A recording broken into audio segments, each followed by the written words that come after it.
lived in a house of crystal pillars on the planet Mars by the edge of an empty sea. And every morning you could see Ila eating the golden fruits that grew from the crystal walls, or her husband sitting alone in his room reading from a singing metal book over which he brushed his hand as one might play a harp. Ila and her husband were not old. Once they had liked painting pictures with chemical fire, swimming in the canals when the wine trees filled them with green liquors, and talking into the dawn together. But no more. Marriage sometimes makes people old and familiar while still young, and Ila was not happy now. This morning she sat dreaming between the crystal pillars and wished that somehow a miracle might happen. And then suddenly... Ila, did you call? No. I thought I heard you cry out. Did I? I was almost asleep and had a dream. In the daytime? You don't often do that. Strange. How very strange. I dreamed about a man.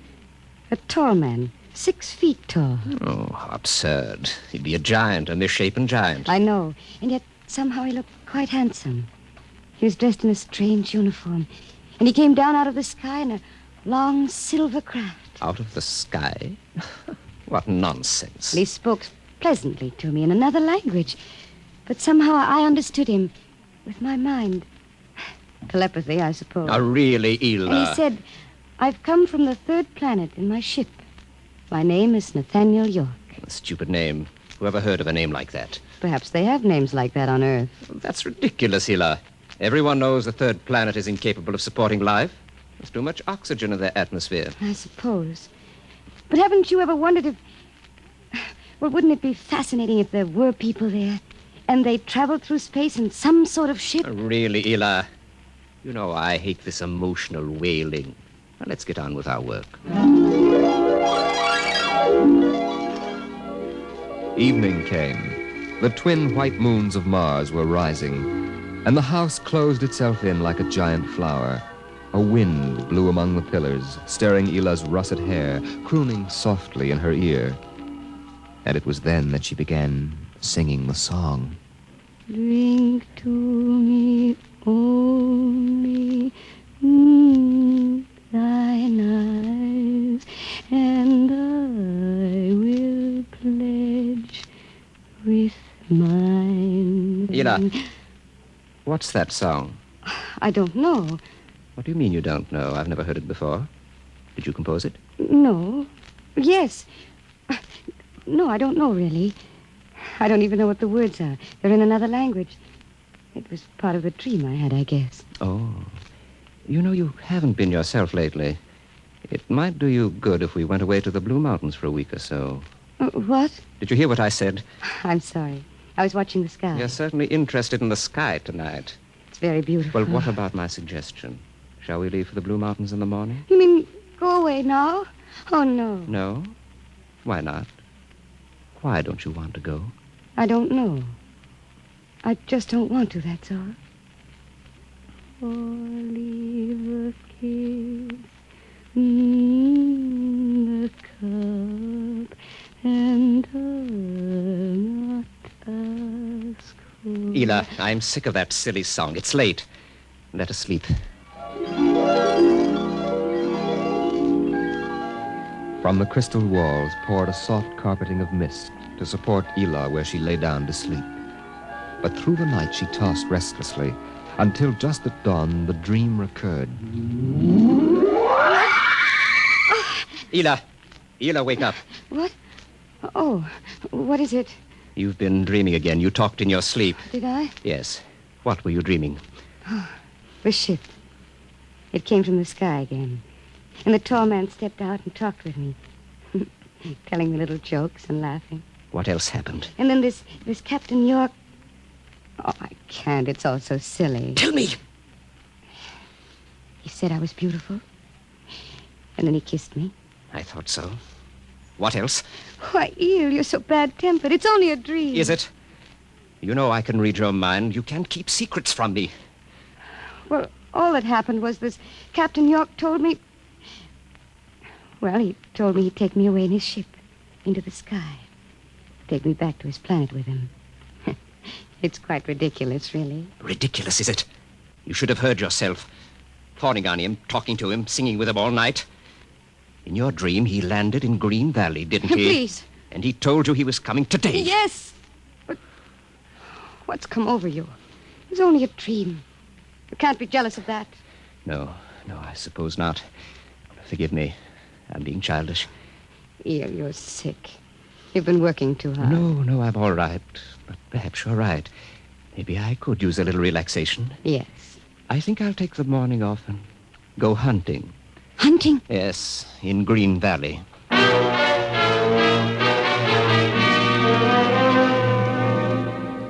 Numbly, she watched him go to a closet and draw forth an evil-looking weapon.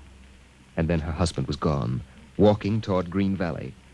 And Ela waited, watching the sky for an unknown thing, trembling with a nameless fear. And then it happened. A whirring, rushing sound. The warmth as of a giant fire passing in the air. The gleam of metal in the sky. He's come. It's true. The dream is true. The rocket vanished over the hill. The sky was empty again. And trembling, Ela waited again, looking toward Green Valley and seeing nothing. Listening for sounds and hearing nothing. Until a shot sounded, very sharply. The sound of the evil weapon. Oh, no. No. Her body jerked with the sound, and she wanted to scream and never stop screaming. For now she knew the dream could never come true. There was nothing left but the song, the strange and fine and beautiful song.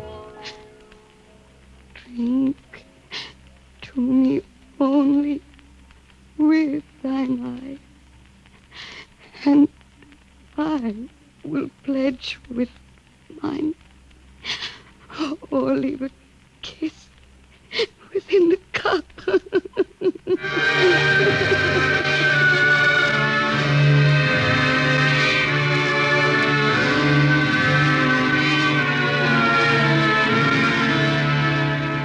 But still the rockets came. The next ship came down from the stars and the black velocities and the silent gulfs of space and landed by night near a Martian city. The men made their way to the outer rim of the dreaming city, and then Jeff Spender went in to reconnoiter while the others watched and waited for something to stir in the haunted city, some gray form to rise, some voice to break the unearthly stillness. Where were the people? Where were the Martians? Nothing stirred to disturb the silence until... Halt! Who goes there? Don't shoot! Hold it, Parker. Let's Spender and his party. They're coming back. Captain Wilder! Over here! Well? Captain, we've searched the city. People were living here last week. People? Martians. Where are they now? Dead. Dead. What did they die of? You won't believe it, Captain. Chicken pox. Good Lord, no. Yes. No resistance to an Earth disease, I guess. So the other rocket did get through to Mars. It looks like it, Captain. God only knows what the Martians did to them. But at least we know what they did to the Martians. You mean they're all dead? Yes. This planet is through. Hey, you hear that, guys? We're safe. Break out a bottle, Cookie. Let's have a drink to celebrate. Stop it, Parker. Put down that bottle. What's eating you, Spender? The planet's ours now. We got to christen it, don't we? I christen thee the city of... I christen... Hey, Park Hill City. Park Hill, I warned you. All right, Spender, that's enough. That'll cost you a $50 fine. Cookie, McClure, take care of Parkhill. Spender, you come with me.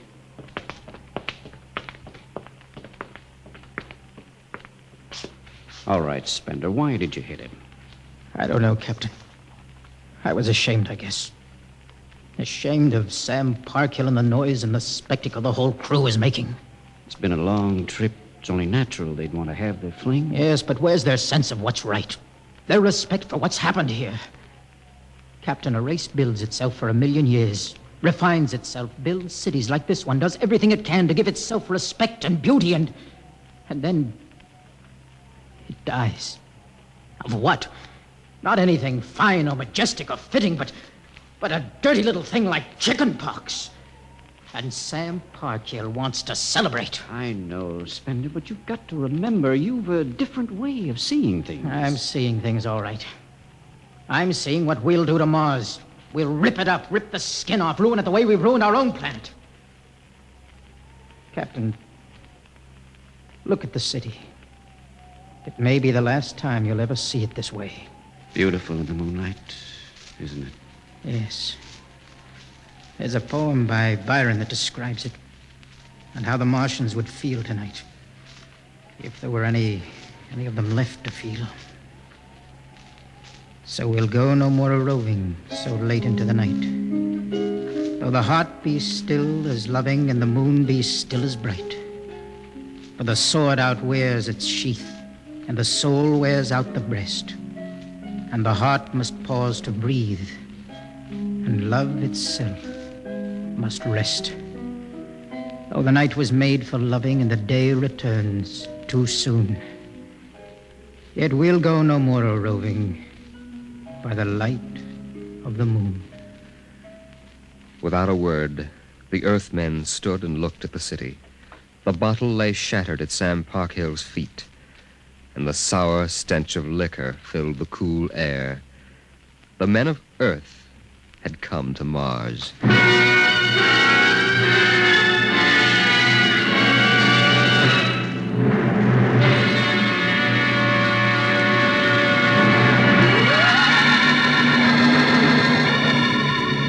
The men of Earth came to Mars.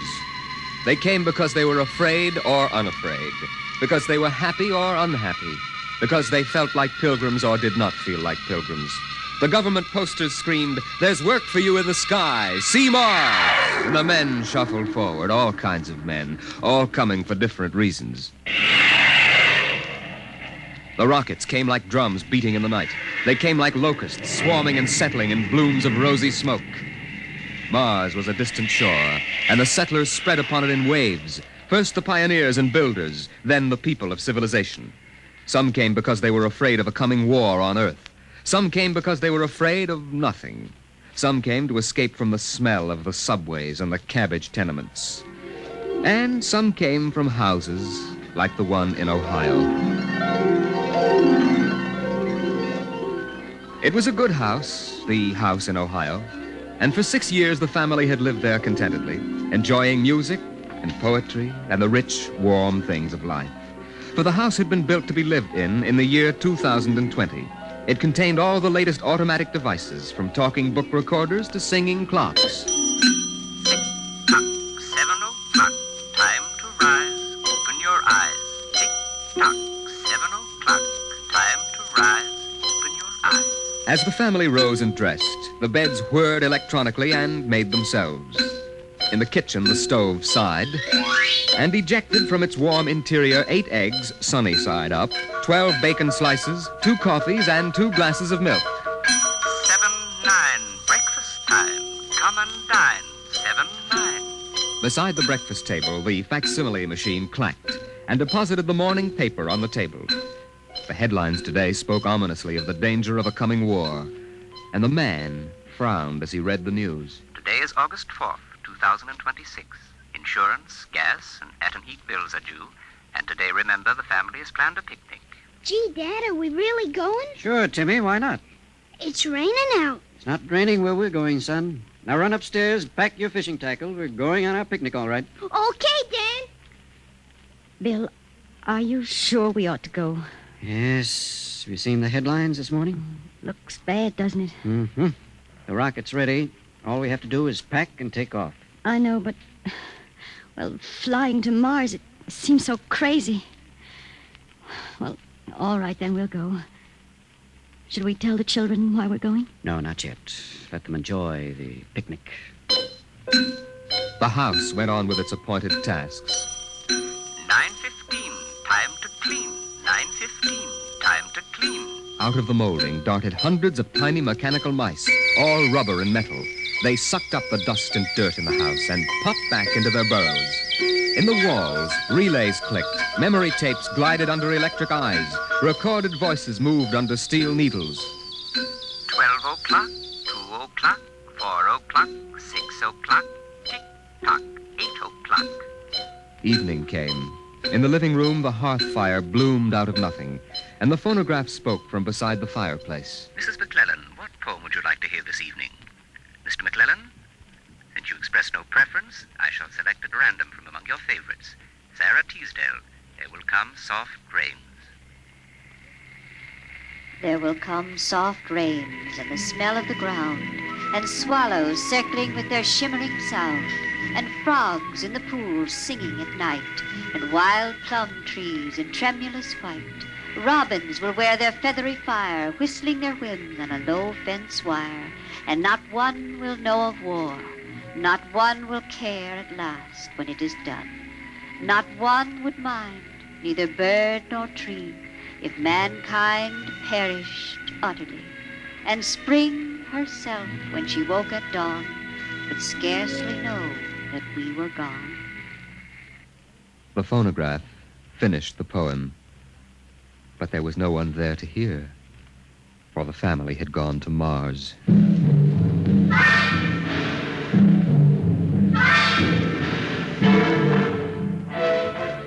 On the Martian desert beside the highway, there rose a blare of red and yellow neon lights that spelled the death of Jeff Spender's dream. Sam's hot dog stand is what the sign read, and Sam, of course, was the same Sam Parkhill who had fought with Spender years before. 10,000 rockets were reported leaving soon for Mars, with 100,000 hungry customers, and Sam wanted to be ready for them. Hey, look up there, Elmer. See that green star up there? That's Earth. Ah, good old wonderful Earth. Makes you feel almost reverent, don't it? Yeah. Send me you're hungry and you're starved. Something. That's a poem I learned at school. Come on, Earth, send me your rockets. Here's Sam Parkhill with the only hot dog stand on Mars. Sam, what if the rockets don't come? What if there's a war on Earth? Ah, don't worry, they're coming all right. Ain't nothing gonna happen to spoil my plans, baby. I figured it all out. Sam! Hey, Sam, look up there! Earth! Oh, what? Oh, no. It's catching fire. It's burning. No, that can't be Earth. Elmer, they can't do this to me. I got all our money invested in this place. Go ahead, Sam. Switch on more lights. Turn up the music. Get the hot dogs on the fire. There'll be another batch of customers coming along in about 100 million years. Oh, no, it couldn't be. What a swell spot for a hot dog stand. Let you in on a little secret, Sam. This looks like it's going to be an off-season.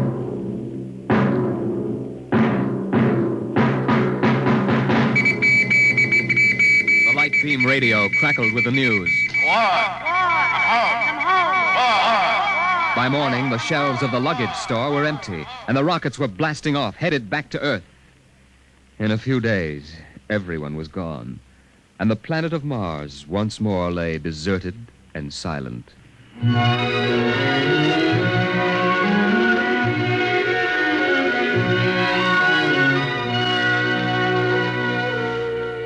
And then, after all the rest had gone, one last rocket landed on Mars. A small, family-sized rocket come all the way from Earth. It seemed a long way to go for a picnic, but Dad had suggested a fishing trip, and Mother thought the whole family would enjoy a vacation. So here they were, floating down a Martian canal, with Timothy sitting in the back of the boat with Dad and Mother up front holding Alice the baby, and the deserted Martian towns drifting slowly by. Dad, What is it, Timmy? when do we see the Martians? You promised we would. Soon, Tim, soon. Oh, but William, the last Martians died out years ago. They're a dead race now. Not quite. Don't worry, son. I'll show you some real live Martians later on. Gee, this is swell. I wish we didn't ever have to go home. How long can we stay? 1,000,000 years. 1,000,000 years? Yes. It's time we told you, son. We're not going home. This is where we'll live from now on. But what about the rocket? What about Ohio? There's nothing there now but ruins. The last Earth radio just went off the air. That means the war is over and Earth is finished. We're going to blow up our rocket and start all over. See if we can't build a better world up here. You mean Mars is going to be our home? Yes. I hope you don't mind too much. No, sir. But what about the Martians? When do we get to see them? There they are, son. Look down at the water. I don't see anything there. Beside the boat. Look at the reflections in the water. But But that's us down there. Just you and me and Mom and the baby. Yes, son. You see, we're the Martians now. For a long, silent moment, Timmy stared down at the reflections of the family in the waters, and the Martian stared back up at him. Then he lifted his eyes to the deep ocean sky, trying once more to see Earth and the house he had always called home. But Earth was too far away, and the house was now only a heap of radioactive rubble. Only one wall remained standing, and within the wall a voice spoke again and again and again. Not one would mind, neither bird nor tree, if mankind perished utterly, and spring herself, when she woke at dawn, would scarcely know that we were gone, that we were gone, that we were gone, that we were gone, that we were gone, Today is that we October were 5th, gone. 2026. Today is October 5th, 2026.